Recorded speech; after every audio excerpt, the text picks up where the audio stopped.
हाँ, हम गायक श्यामधर कुलरा के धरती से माँ शीतला के धाम में एक निर्गुण गाना पेश बा। आप सबको हमें उम्मीद बा पसंद होगा। अरे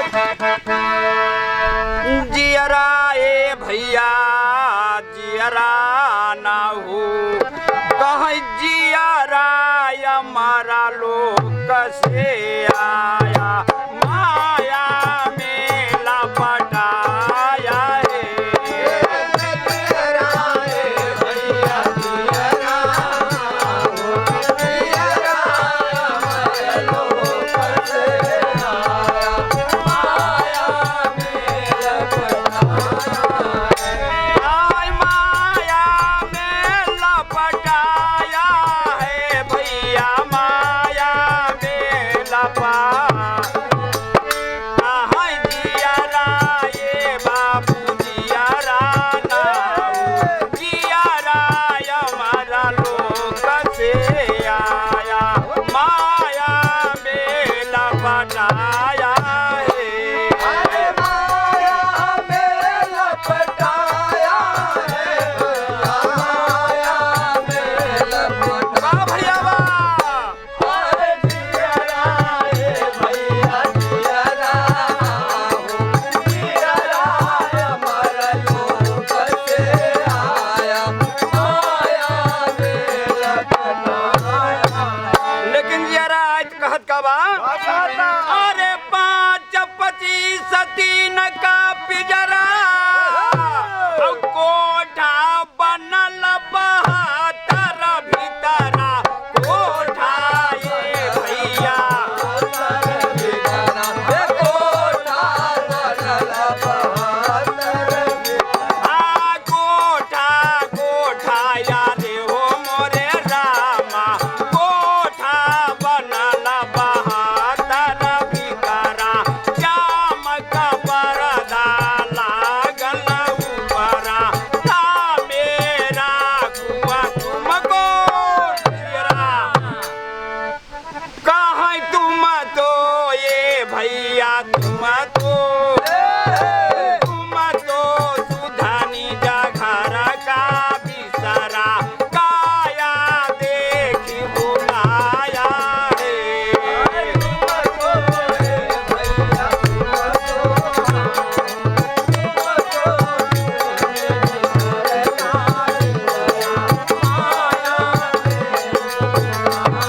अरे काया देखी बुलाया काया देखी बुलाया है भैया काया देखी कहीं तुम तो ये भैया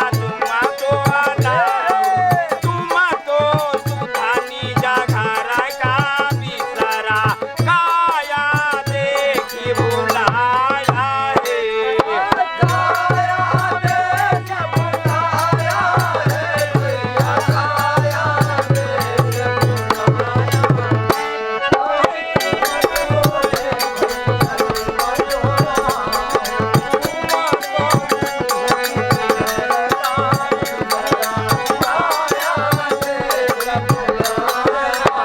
अच्छा अभी आई भाव पे 11 रुपया पुरस्कार बा त्रिभुवन भाई साहब के तरफ से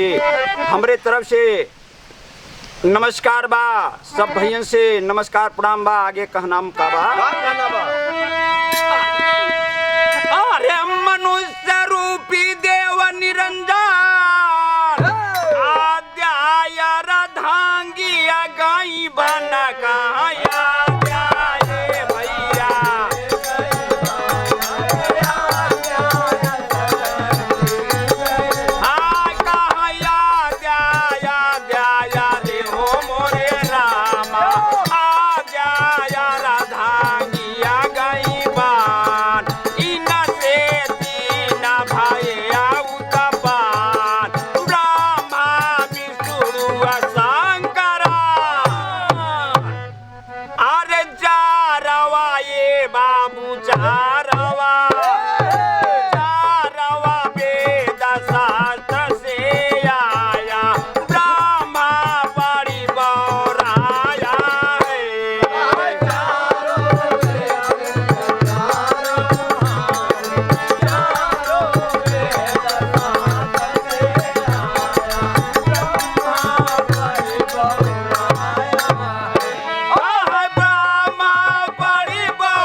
कहना बा अरे नाना पंथ पसारा और जप तप जोग भोग व्यवहार का जप तप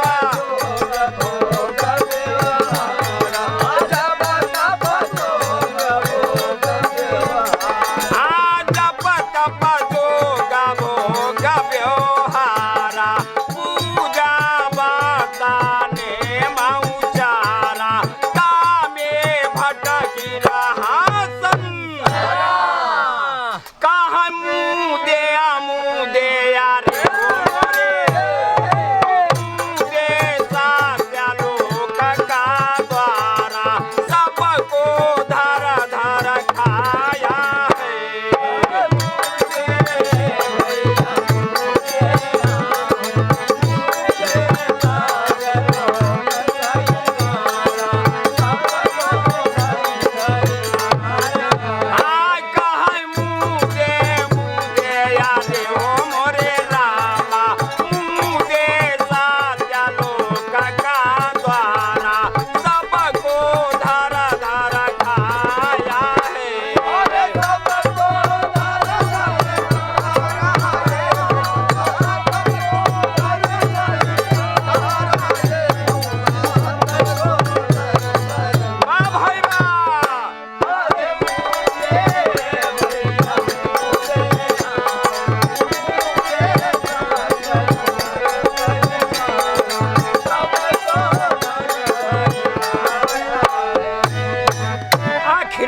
कहना बा गुरु घराने के परिचय लेके का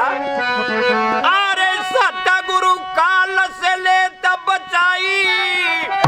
जो कोई उनके शरण में जाई का जो कोई शरण में जाई जो कोई उनके शरण में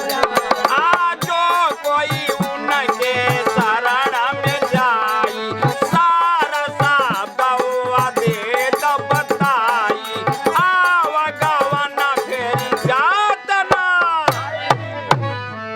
आखिरी लाइन में का अरे सा जना ये बाबू सा